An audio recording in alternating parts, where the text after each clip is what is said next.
राम राम किसान भाइयों, स्वागत है आप सभी का हमारे YouTube channel farmer help centre में।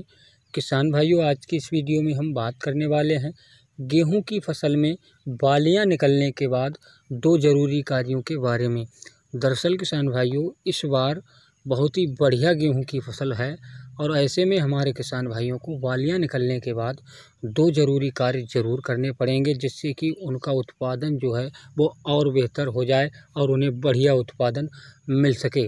इस बार हमने कई वीडियो गेहूं की फसल के बारे में बनाई हैं, लेकिन आज की इस वीडियो में हम आपको बताएंगे कि गेहूं की बालियां निकलने के बाद कौन से दो ज़रूरी कार्य हैं जो हर किसान भाइयों को ज़रूर करने पड़ेंगे, जिससे कि उनका जो उत्पादन है वो और बेहतर हो सके और बढ़िया उत्पादन उन्हें मिल सके।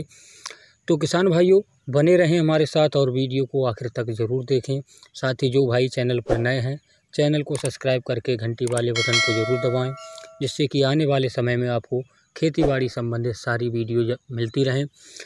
किसान भाइयों, सबसे पहले हम बात करेंगे गेहूं की फसल में बालियां निकलने के बाद कौन से दो ज़रूरी कार्य हैं जिनको हमें करना चाहिए, जिससे कि आपका उत्पादन जो है वो बेहतर हो जाए और बढ़िया उत्पादन आपको मिले।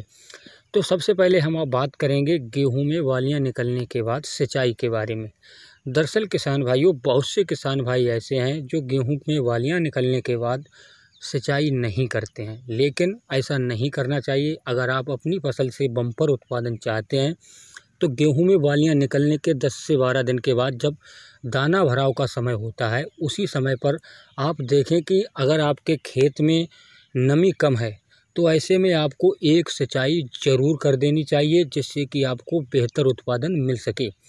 कभी कभी ऐसा होता है हमारे किसान भाई लास्ट में एक पानी ना लगाने के कारण उनका जो उत्पादन है उसमें बहुत सी कमी आ जाती है। पानी ना लगाने के कारण जो खेत में नमी कम हो जाती है, उसकी वजह से दाना पिचका हुआ रह जाता है, मोटा नहीं होता है और कई बार देखा होगा कि बालियां खाली भी रह जाती हैं। तो किसान भाइयों, आप ये गलती बिल्कुल ना करें। अगर आपके खेत में दाना भराव के समय अगर खेत में नमी कम हो तो एक सिंचाई ज़रूर कर दें, लापरवाही बिल्कुल ना बरतें। लेकिन एक बात आपको ध्यान रखनी है, अगर हवा तेज़ चल रही है तो ऐसे में आपको सिंचाई नहीं करनी है, जिससे कि आपका जो गेहूं है वो गिर सकता है। आप ध्यान रखें, जब सिंचाई करें ऐसे मौसम में करें जब हवा ना चलती हो। इसके अलावा किसान भाइयों, बात करें दूसरे कार्य की जो कि हमारे किसान भाइयों को करना पड़ेगा।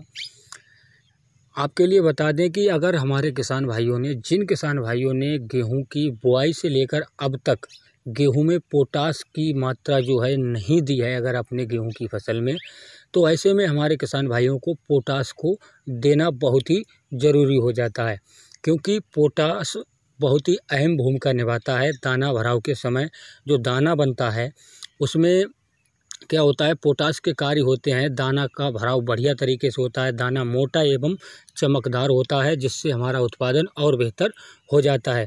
किसान भाइयों, अगर आपने बुआई से लेकर अब तक पोटास का अपने खेत में प्रयोग नहीं किया है तो आपको NPK 0050 का स्प्रे ज़रूर करना पड़ेगा, जिससे कि आपकी फसल का जो दाना भराव का समय है वो बढ़िया तरीके से हो जाए।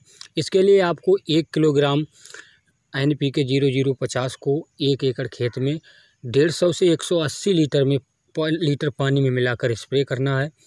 ज़्यादा से ज़्यादा पानी की मात्रा रखें, जिससे कि आपकी फसल में जो कई बार हमारे किसान भाई पानी की मात्रा कम कर देते हैं, जिसकी वजह से जो पत्ते होते हैं उन पर धब्बे बन जाते हैं। तो पानी की मात्रा जितनी हो सके ज़्यादा रखें। अगर जिन किसान भाइयों ने